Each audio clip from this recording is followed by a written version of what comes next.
Hello दोस्तों, मैं नितेश भैया एक बार फिर से आप सभी लोगों का स्वागत करता हूं आपके अपने YouTube चैनल BSC ज्ञान पर। दोस्तों, आज के इस वीडियो में हम लोग एंटोन चेखोव द्वारा लिखित एक बहुत ही बेहतरीन कहानी यानी एक शॉर्ट स्टोरी के बारे में पढ़ने जा रहे हैं। इस स्टोरी का नाम है द बेट।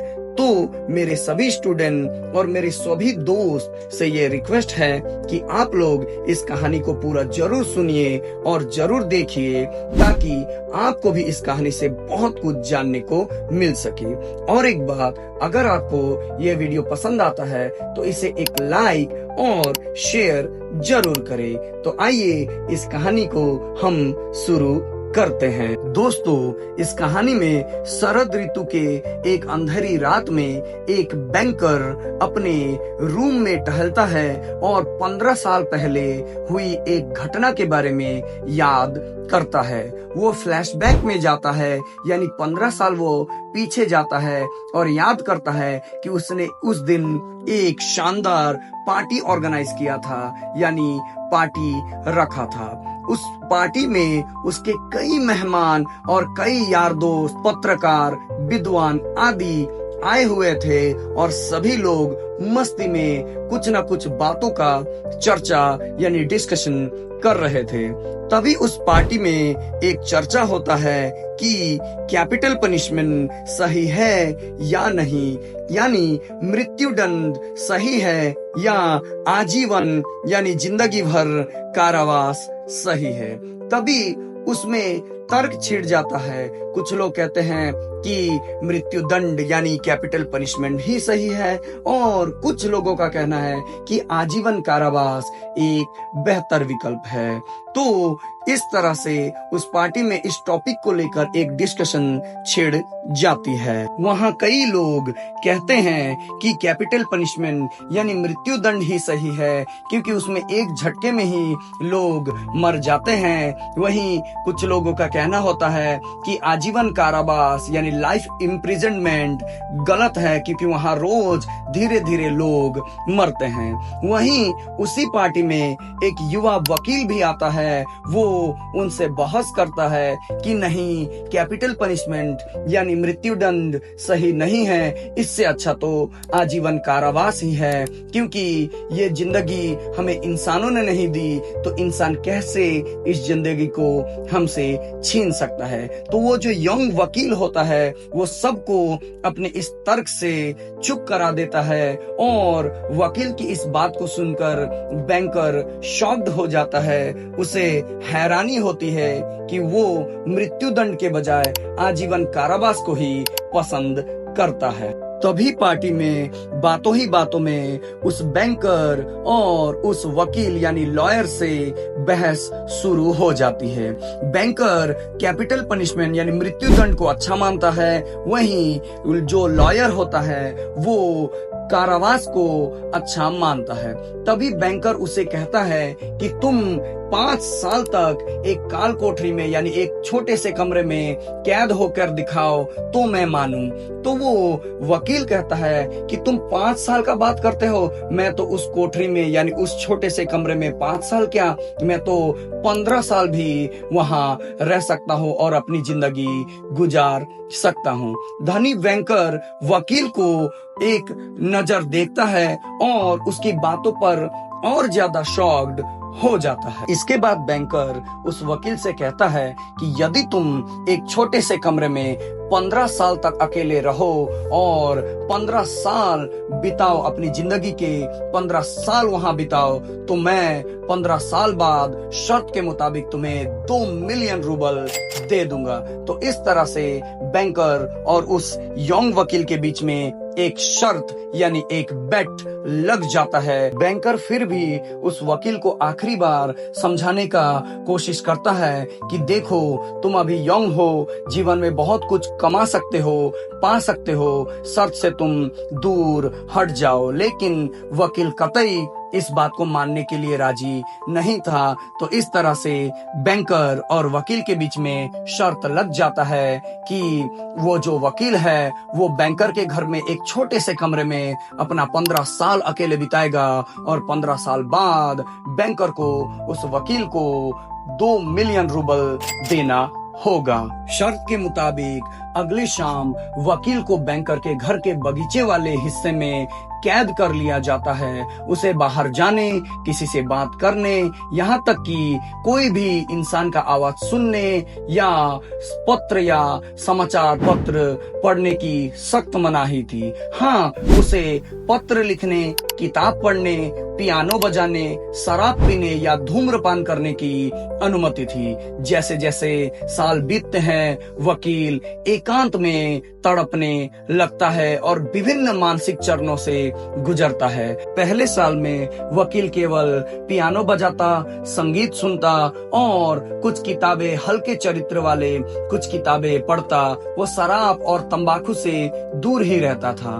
फिर दूसरे वर्ष में वो क्लासिकल किताबें वो पढ़ना शुरू करता है। फिर कुछ सालों बाद वो पियानो बजाना बंद कर देता है। वो बार बार पत्र लिखता और उन पत्रों को फिर से फाड़ देता और अकेले अकेले बैठकर इसके बाद रोता रहता।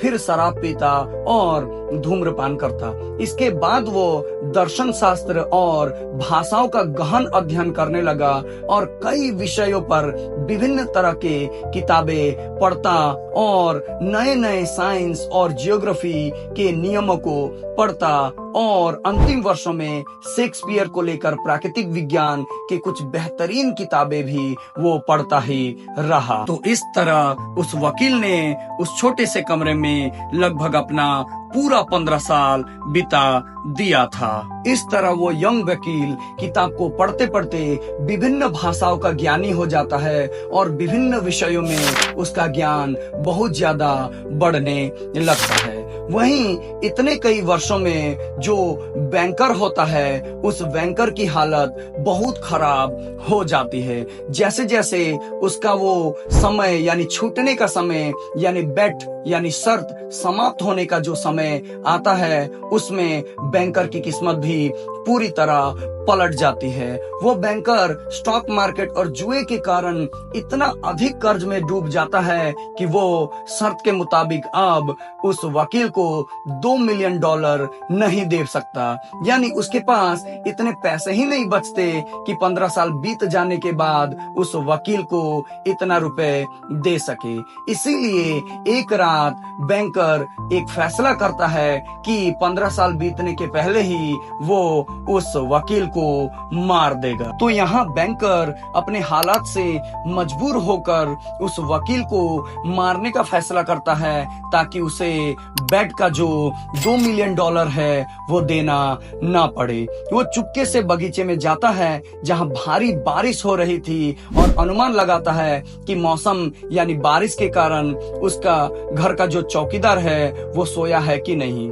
इसके बाद जैसे ही वो देखता है कि चौकीदार वहाँ सोया हुआ है, वो वकील के कमरे में एक चाकू लेकर घुस जाता है और देखता है कि वो जो वकील वहां पर एक शिन यानी बीमार अवस्था में यानी बहुत ही खराब हालत में सोया हुआ है। उसके चारों तरफ किताबें ही किताबें हैं। उसकी उम्र 40 से भी कई ज्यादा लग रही थी, यानी वो आधा मरा हुआ हालत में नजर आता है। यानी इस समय तक वकील की हालत सच में बहुत ही दयनीय हो चुकी थी। तभी बैंकर जब सोए हुए वकील को मारने ही जा रहा होता है, तभी उस बैंकर के बगल में एक मेज पर एक छोटा सा लेटर पड़ा हुआ उसे मिलता है। इसीलिए बैंकर पहले उस लेटर को वहां पढ़ने लगता है। वो लेटर उस वकील ने ही वहां लिखा था और उसमें लिखा था कि मैंने इन 15 सालों में बहुत कुछ सहा है, बहुत कुछ झेला है। वो कहता है मैंने इन सालों में कई भाषाएं सीखी और किताबों के जरिए मैंने पूरी दुनिया की यात्रा की, सुंदर चीजें देखी, सुंदर महिलाओं के साथ रहा, प्रकृति के चमत्कारों के बारे में सीखा, बेहद चतुर बन गया और दुनिया भर की ज्ञान मुझे इन 15 सालों में इन किताबों से ही मिला। वकील उस लेटर में लिखता है कि इन 15 सालों में उसने पूरी दुनिया का ज्ञान सीख लिया है, पूरा दुनिया का भाषा सीख लिया है और अब उसे पैसा, लोभ, लालच आदि से कोई मतलब नहीं है। उसने धरती को ही स्वर्ग के रूप में जाना है। इसीलिए वकील उस लेटर में लिखता है कि कल जब मेरा 15 साल का शर्त पूरा होने वाला होगा, तभी उससे पहले ही वो उस रूम से निकल जाएगा ताकि बैंकर को उसका $2 मिलियन उसे देना ना पड़े। ये लेटर पढ़ते ही बैंकर हैरान हो जाता है। बैंकर अपने किए पर बहुत पछताता है और बैंकर रोने लगता है और सो रहे वकील के सिर पर चूमता है और खुद के लिए घृणा महसूस करता है। इसके बाद बैंकर उस लेटर को उसी मेज पर छोड़ उस रूम से चुपचाप निकल जाता है। अगली सुबह चौकीदार दौड़ते हुए आकर उसे ये बताता है कि वकील तो सुबह ही वहां से भाग गया है। बैंकर इस बात को सुनकर और ज्यादा दुखी हो जाता है। वह अपने बगीचे में जाता है और वो अनावश्यक अफवाहों से बचने के लिए नोट लेता है और उसे अपनी तिजोरी में बंद कर देता है। तो इस तरह से वकील जानबूझकर अपना वो शर्त हार जाता है, लेकिन जिंदगी का असली ज्ञान वो जीत लेता है। तो दोस्तों, आपको ये कहानी पढ़कर, आपको ये कहानी सुनकर कैसा लगा हमें कमेंट सेक्शन में जरूर बताइए। और अगर आपको हमारा यह वीडियो अच्छा लगा है, नया नया ज्ञान, नया नया टॉपिक आपको देखना और सुनना पसंद है, तो हमारे इस चैनल को सब्सक्राइब जरूर करें और हमारे साथ बने रहे। तो मिलते हैं दोस्तों किसी और एक इंटरेस्टिंग टॉपिक और कहानी में। तब तक के लिए देखते रहिए, पढ़ते रहिए, सीखते रहिए। धन्यवाद।